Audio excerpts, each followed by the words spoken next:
Good morning students. Today we are going to start a new chapter number 12, light, shadows and reflections. So first of all students, do you know what is light? Light is a form of energy which produces sensation of vision. What does it mean? Suppose you think at night if you entered in a dark room, then what you can see? Can you see anything inside the room? No. But if you switch on the light, you can see everything in the room. Why this happens? Light falls on every object in the room. That's why you can see objects in the room. So light enables us to see everything around us. Now, what are the sources of light? Sources of light means any object that gives out light or from where we can get light. That is actually source of light. It can be the sun, it can be the tube light in your room, from where we can get light. Students, all the sources of light can be classified into two types or two categories. One, natural source of light. Number two, human-made sources of light. Now, what is natural sources of light? Sources of light that occur in nature are called natural sources of light. That means from nature we can get some lights. Those are the natural source, like the sun, the stars, the fireflies. Nature has produced these things. Number two, human-made sources of light. From the name you can understand, students, human-made source. That means humans made these types of sources of light.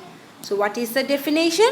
Sources of light which have been made by humans are called human-made sources of light. What are the examples? The electric bulb in your room, the tube light, the candle, the oil lamp, all things humans have made. So these all are the human-made sources of light. Now students, I will discuss about luminous and non-luminous objects. What are luminous objects? An object that gives out its own light. The object has its own light. Then that object is said to be as luminous objects.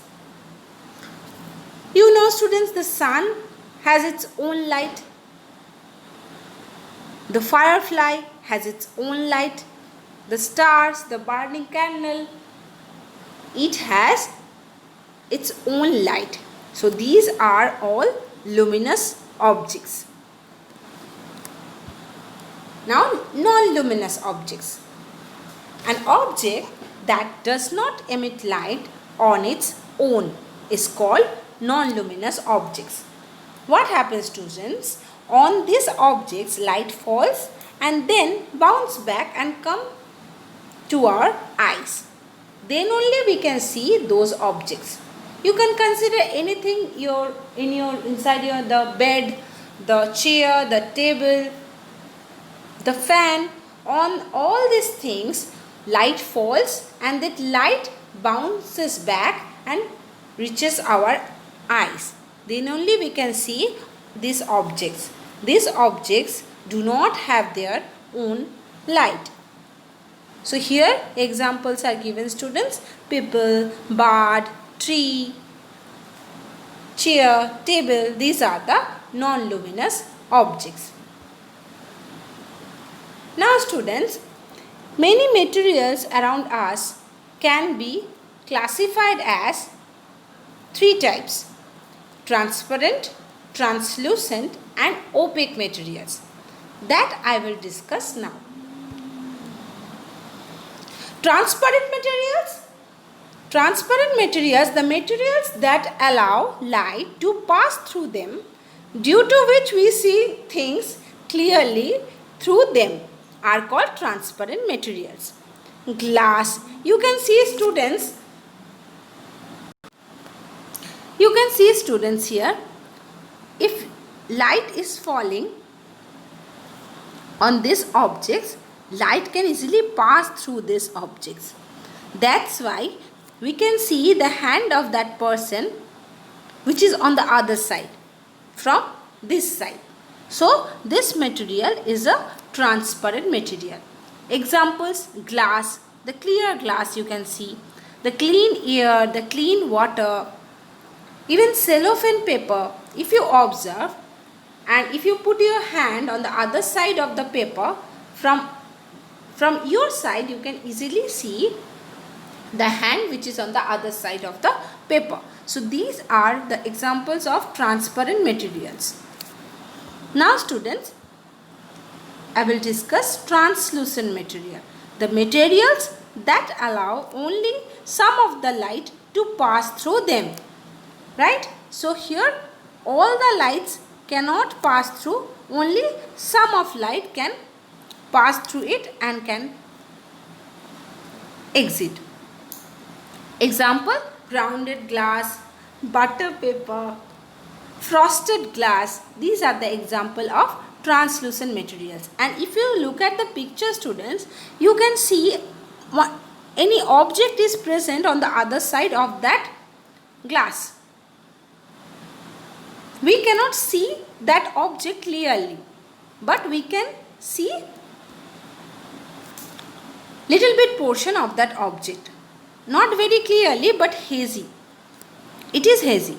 So this material is translucent material. Let's go to next slide. Now I will discuss opaque materials. The materials that don't allow any light to pass through them. Here if light ray falls, that light cannot pass through that object and cannot emit from that side. Cannot. So these objects are known as, or these materials are known as opaque materials. Example: wood, metal. Here you can see the door is made up of wood. So wood is a kind of opaque material. Bricks, clay, wall, all these are the examples of opaque materials. Right students? Now I will tell you that light travels in a straight line path. Light always travels in straight line path. So here you can see the property of light by which it travels in straight lines is called rectilinear propagation of light. So students, what is rectilinear propagation of light? The property of light by which it travels in a straight line. That is known as rectilinear propagation. Here you can see in the picture students, light is coming out from a candle, right? And it is passing through the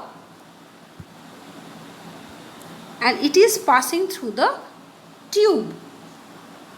That person tries to see the light of the candle from the other side of the tube.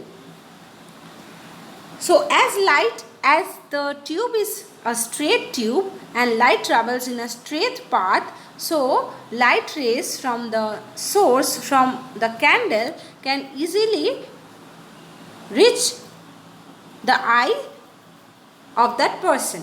That's why that person can see that object from the other side of the tube. But students, if you have observed the second picture, here light rays are coming from that source.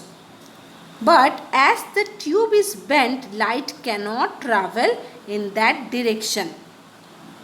So light cannot exit from here. So the person cannot see the light of the candle from the other side of the tube.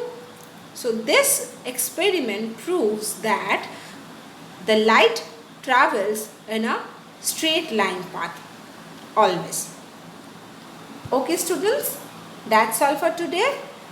learn the portion of the chapter from your textbook. Thank you.